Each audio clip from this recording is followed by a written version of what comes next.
dealt with lots of people who have anxiety disorders, you know. And one thing about people who have anxiety disorders is they are not mysterious to me.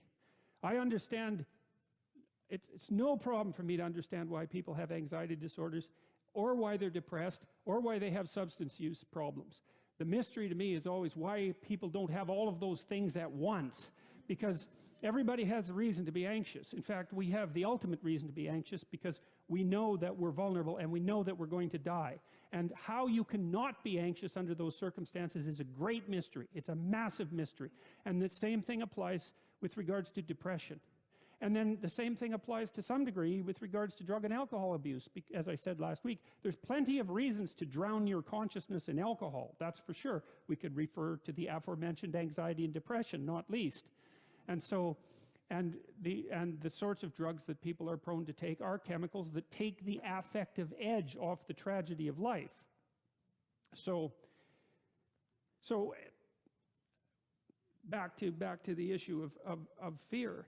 I mean, Abraham is self-conscious, that's what this commentary says, but the thing is he moves forward despite that. He's self-conscious and he knows the danger, but he moves forward despite that. And that's actually the appropriate response in the face of actual non-naive understanding of what constitutes life. Like if you're naive and you move forward, it's like, well, what the hell do you know?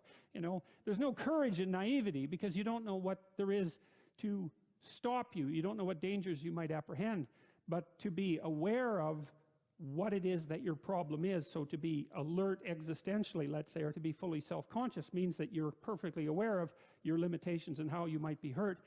And then to make the decision to move forward into the unknown and the land of the stranger. Anyways, I would say that's one of the secrets to a good life. And I can say that really without fear of contradiction, I would say, because the clinical literature on this is very, very, very clear.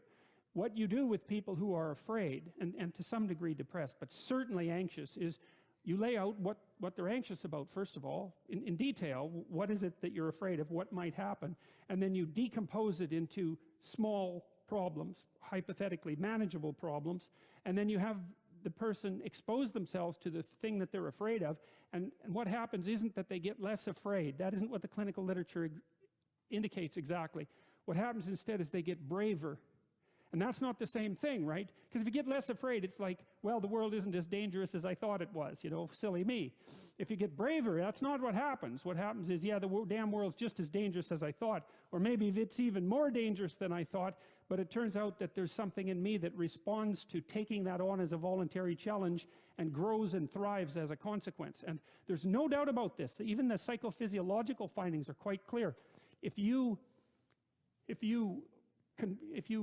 impose a stressor on two groups of people, and on one group the stressor is imposed involuntarily, and on the other group the stressor is picked up voluntarily, the people who pick up the stressor voluntarily use a whole different psychophysiological system to deal with it.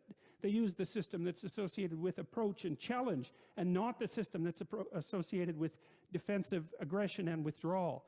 And the system that is associated with challenge is much more associated with positive emotion and much less associated with negative emotion. It's also much less hard on you because the defensive posturing system, the prey animal system, man, when that thing kicks in, it's all systems are go for you, you know. The gas is pushed down to or the pedals pushed down to the metal and the brakes are on. You're using future resources that you could be storing for future time right now in the present to ready yourself for emergency.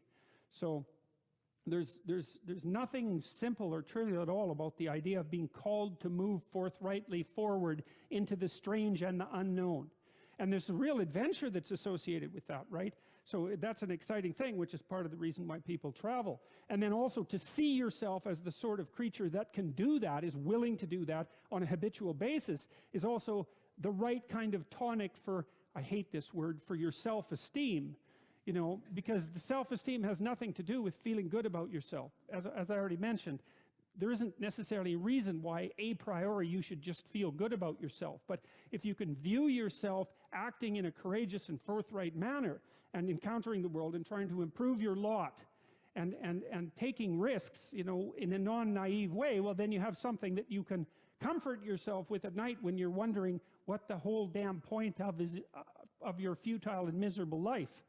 And so And that's necessary because it's often the case that you wake up at 4 in the morning, or at least sometimes the case that you wake up at 4 in the morning when things haven't been going that well, and wonder just what the hell the point is of your futile and miserable life. You have to have something real to set against that. It can't be just rationalizations about how, you're a valuable person among others, even though that's true. That's not good enough. You need something that's more realistic to set against that. And observing courage in yourself is definitely one of the things that can help you sleep soundly at night when things are destabilized a little bit around you.